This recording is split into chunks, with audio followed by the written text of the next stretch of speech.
noted the biblical account of the location of the ark. And the ark rested in the 7th month on the 17th day of the month upon the mountains of Ararat.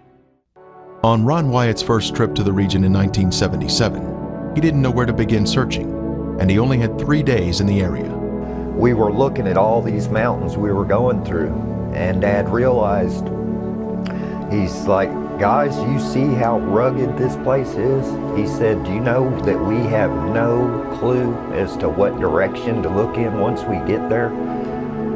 And we're like, yeah, because we didn't have the map coordinates. We had nothing except the picture in the book and, you know, the area of where it was around Mount Ararat that it was taken.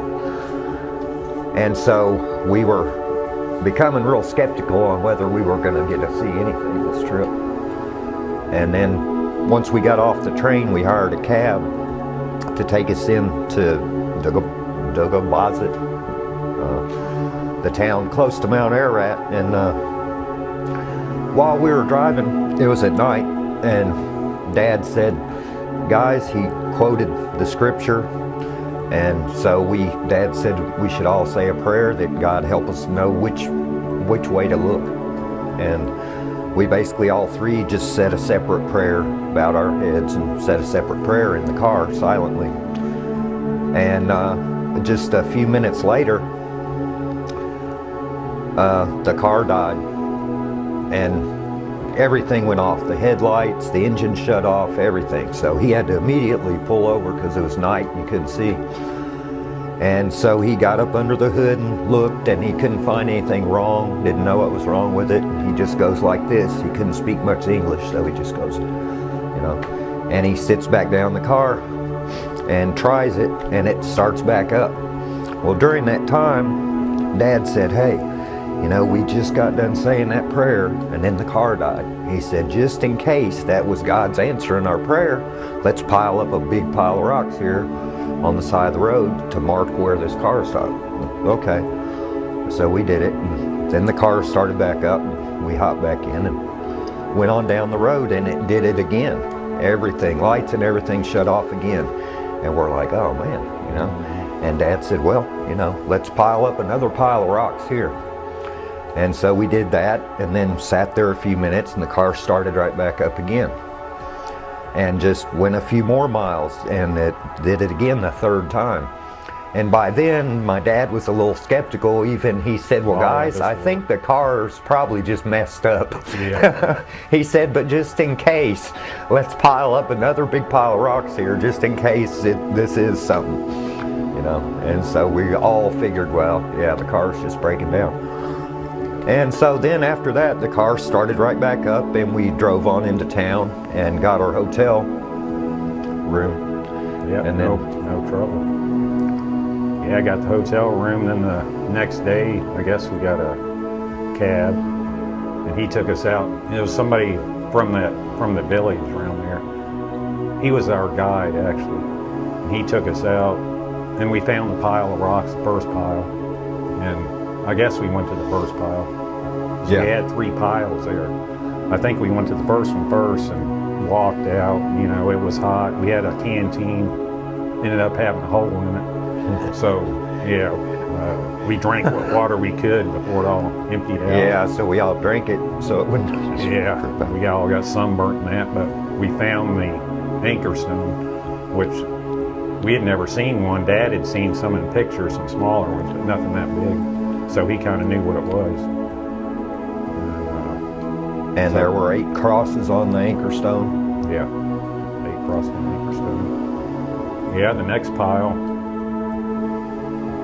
Did the next one go to the village and the house? Yeah, the next pile of rocks went to Noah's. The house and the graveyard.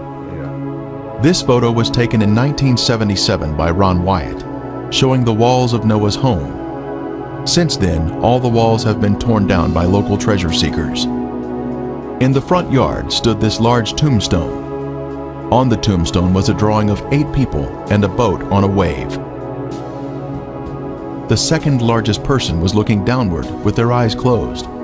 This indicates that this was Mrs. Noah's tombstone. After Mr. Wyatt showed this to someone, That person later hired others to exhume Mrs. Noah's 18-foot sarcophagus.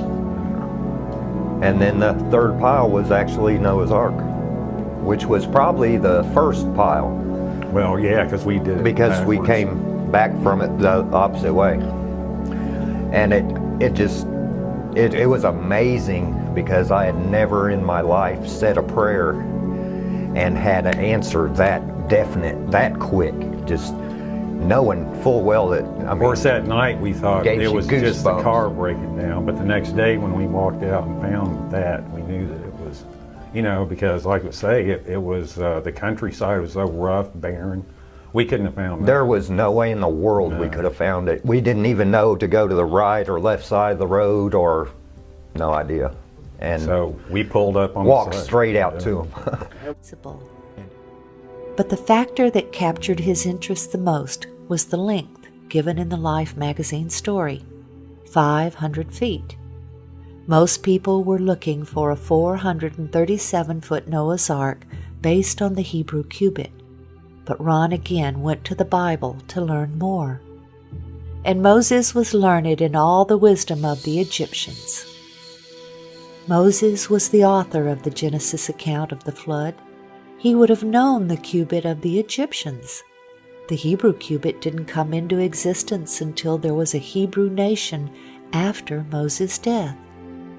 The Encyclopedia Britannica stated, "The Egyptian cubit is generally recognized as having been the most ubiquitous or universal standard of linear measurement in the very ancient world. The royal cubit equals 20.62 inches. This would mean Noah's Ark was much longer than 437 feet. 17 years after the Life magazine article, Ron finally made the journey to Turkey. When he saw the boat-shaped object, he saw that it looked just like it did in 1960, and he knew he would need permission to excavate in order to learn anything about what was beneath the surface. So he returned home and enlisted a number of friends to help him pray for an earthquake to reveal more. In late 1978, he learned of an earthquake in eastern Turkey and returned in August of 1979. When he arrived, he was overwhelmed by what he saw. The earthquake had dropped the soil around the object, and a large crack extended the entire length. He could see what looked to him like the remains of decayed rib timbers along the now exposed sides. Also, he was able to measure the depth of the debris and measure the length. It was 515 feet, or exactly 300 Royal Egyptian cubits. He was now convinced. He carefully combed the surface, looking for evidence that it was a shipwreck. He saw what he believed were petrified structures of an ancient ship whose deck had collapsed. He saw what looked like deck joists and deck support timbers. In 1984, Ron met and became friends with Colonel Jim Irwin, the former astronaut. Colonel Irwin was searching for Noah's Ark on Mount Ararat, but he was very gracious and was interested in seeing the boat-shaped site. Ron had brought a metal detector to the site to see if there was a pattern of metal readings. In the presence of Colonel Irwin and others on his team, Ron employed the detectors. He found distinct metal lines down the entire length of the object, while no metal readings were obtained just outside of it.